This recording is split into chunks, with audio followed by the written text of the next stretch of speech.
Option जारी था कि ब्रजवासी सर आएंगे, हम लोग का पश्चिम में जितने शिक्षकों का समस्या है, शिक्षक कर्मी की समस्या है, उसको सड़क से सदन तक उठाएंगे। क्या भरोसा कायम रहेगा आपको? हम इसका सिवा करते क्या है कि भरोसा कायम करने की जरूरत कहाँ है? इसी से भरोसा है और इसी पर भरोसा है और यहीं तक भरोसा है। हम शुरू यहीं से होते हैं, समाप्त भी यहीं पर होते हैं। तो भरोसा क्या है? हम सो करके जगते हैं तो शिक्षकों की समस्या को लेकर, और रात को सोते हैं तब तक शिक्षकों की समस्या को लेकर। और शिक्षकों की समस्या के साथ साथ जो शिक्षक बनने के लिए तैयार हैं, मैं उनके लिए भी लड़ता हूँ। राज्य के अंदर डोमिसाइल नीति लागू हो, यहाँ हमेशा से हम मांग कर रहे हैं। अभी TRE 4 में अपॉइंटमेंट होने वाला है, इसमें डोमिसाइल नीति लागू हो। बिहार में सुशासन की सरकार है, इतनी उदार है कि घर का बेटा बेकार है और बाहरी को रोजगार है। तो हम इस बात को उठाते हैं कि बिहार के जो भी छात्र नौजवान हैं जो रोजी रोजगार के लिए संघर्ष कर रहे हैं, यहाँ 100% डोमिसाइल नीति लागू होनी चाहिए। और बिहार की नौकरियों पर बिहार के बेटे बेटियों का पहला और अंतिम अधिकार है। और शिक्षकों की जो समस्या है वो मेरी सांसों में है। मेरी सांसें जब चलती हैं तो शिक्षकों की समस्याएं उससे स्पंदित होती रहती हैं। उन्हीं समस्याओं से मेरा जीवन स्पंदित होता है। इसलिए इसमें कहीं कुछ भी सोचने और इफवट करने और कोई सवाल करने का कोई आपका स्पेस ही नहीं बनता है। शिक्षकों से शुरू होते हैं, शिक्षकों पर समाप्त होते हैं। दूसरा चीज़ मेरे लिए आउट ऑफ सिलेबस है। मैं दूसरी चीज़ों को सीखने की कोशिश कर रहा हूँ, लेकिन शिक्षकों की समस्याओं पर हमने अभी तक जो कुछ भी किया है, जो मेरी उपलब्धियाँ हैं, इसी पर है। मेरा जीवन जो है एक शोध पत्र है वो शिक्षकों की समस्याओं। सर बहुत खुशी हुई है सर कि अनेक शिक्षक संगठन जो बेतिया में है, पश्चिम चंपारण में, सब एक मंच पर आपके आने से आ गए। मैं सभी लोगों को हृदय से धन्यवाद देता हूँ। सभी लोगों को इसके लिए मैं साधुवाद देता हूँ कि सभी लोगों ने अपूर्व स्नेह दिया है। और केवल बेतिया ही नहीं, पूरे राज्य के जितने भी हमारे गुरुजन साथी हैं, सभी लोगों का अगाध स्नेह है। और वही स्नेह है कि आपने देखा कि एक गरीब का बेटा तिरहुत में जब चुनाव लड़ने के लिए, वही अब मेरा निर्णय नहीं था, वो गुरुजनों का निर्णय था कि मुझे सरकार ने डिसमिस कर दिया, FIR कर दिया। तो गुरुजनों ने कहा कि सरकार को पावर था, हम आपको डिसमिस कर दिया, हमको पावर है, आँख में आँख डालकर बात करेंगे, सदन भेजेंगे। और भेजा तो बिहार का रिकॉर्ड तोड़ दिया। इतने वोट से आज तक कोई ग्रेजुएट में नहीं जीता है, इतने 11,000 मतों से हम चुनाव जीते।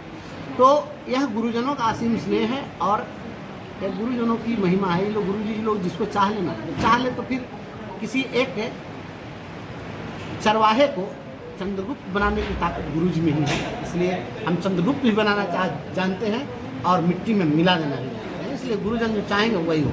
सर, अचानक से शिक्षा विभाग में कई फरमान जारी होते हैं, चाहे KK पाठक हो या SK सिद्धार्थ हो। कुछ चल रहा होता है और बीच में उनका एक फरमान आ जाता है और शिक्षक परेशान हो जाते हैं। क्या इस तरह के फरमान जारी करने से पहले सदन में इस पर विचार करने के प्रावधान है कि नहीं है? एक चीज़ मैं आपको बताता हूँ, हमारा सिस्टम कहाँ फेल कर गया। अब जो व्यक्ति, पहले मैं आप ही से शुरू करता हूँ, उदाहरण देता हूँ कि अभी के समय में एक बड़ा सस्ता चल गया है ट्रेंड कि कोई भी व्यक्ति जाता है ऐसा ही माइक खरीदता है और माइक लेकर कोई इंटरव्यू लेने किसी के पास चला जाता है।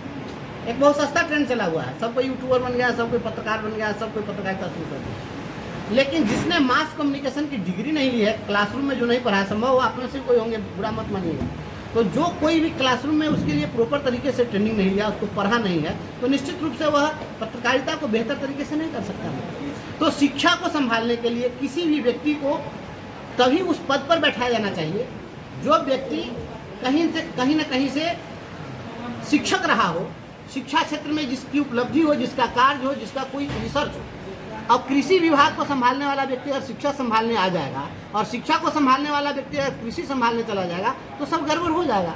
तो शिक्षा विभाग में जितने भी पदाधिकारी आते हैं, हमारे ACS साहब राज्य के जो अपर मुख्य सचिव हैं, वो IITN है, एक अच्छे इंजीनियर हो सकते हैं, IIM है, बहुत अच्छे बिजनेसमैन हो सकते हैं, वो पायलट भी हैं, बहुत अच्छी फ्लाइटें उड़ा सकते हैं, लेकिन शिक्षा विभाग के फ्लाइट को वो नहीं उड़ा सकते हैं। शिक्षा विभाग को फ्लाइट को उड़ाएगा वही व्यक्ति जो MEd होता, जो व्यक्ति शिक्षा क्षेत्र में जिसके पास में डिग्रियां होती, जो कभी काम किया होता शिक्षा क्षेत्र में। तो आज शिक्षा विभाग में कोई भी पदाधिकारी ऐसा नहीं है जो कभी शिक्षक रहा हो, शिक्षा क्षेत्र में किसी का कोई उल्लेखनीय योगदान हो। तो ये लोग आएंगे तो क्या होगा?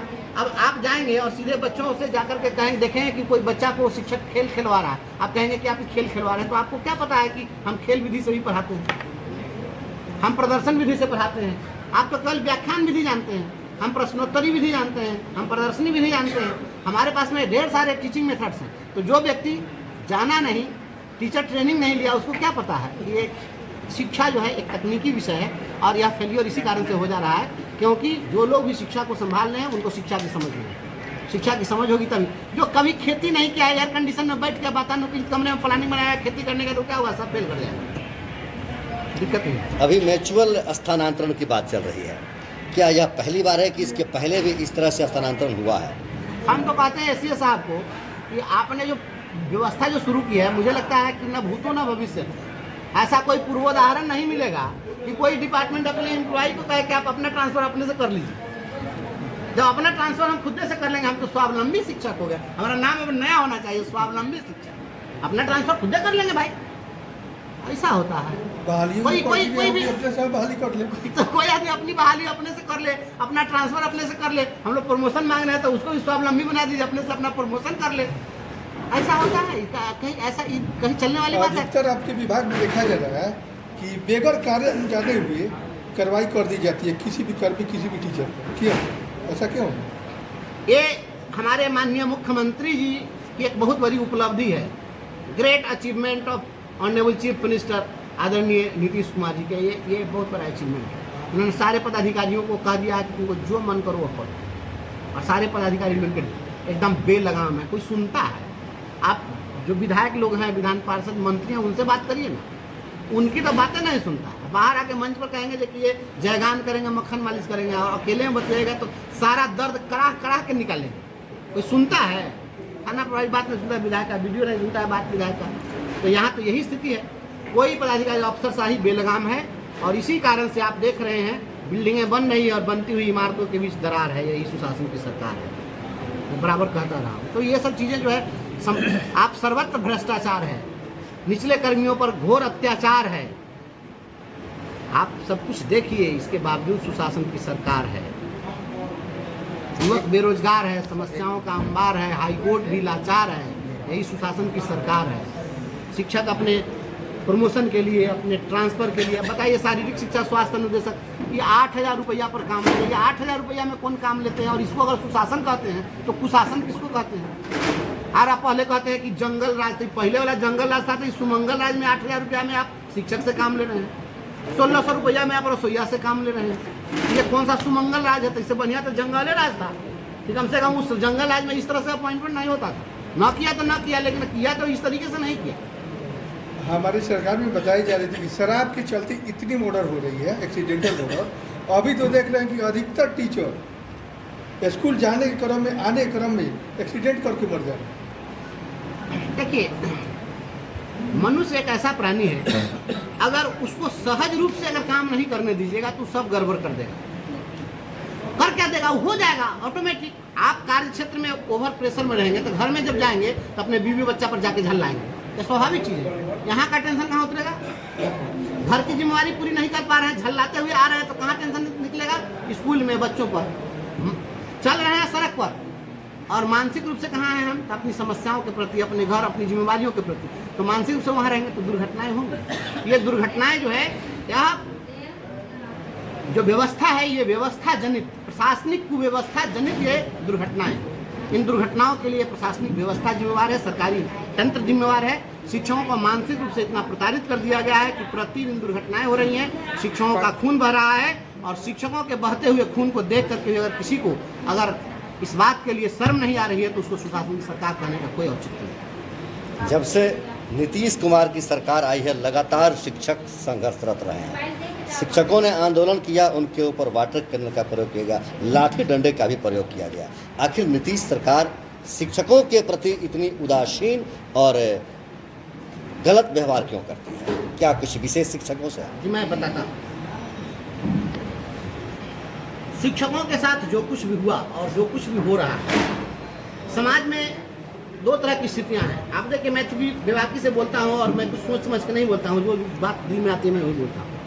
इस देश के अंदर में अभी राजनीति हो रही है, किस चीज़ की? धर्म की राजनीति हो रही है। पहले राजनीति का भी अपना एक धर्म होता था, राजनीति अपना धर्म भूल गया और धर्म की राजनीति करने लगी। राजनीति का यह धर्म था, पहला धर्म था कि जब गुरु जाते थे किसी राजा के दरबार में, तो राजा अपने राज सिंहासन से खड़ा होकर के उनको अपने गद्दी पर बिठाता था, विराजित करता था, उनके चरणों को पखारता था, उनके चरणों में सिर नवाता था। तो जब तक राजा गुरुओं के चरणों में सिर झुकाता रहा है, तब तक यह देश विश्व गुरु होता रहा।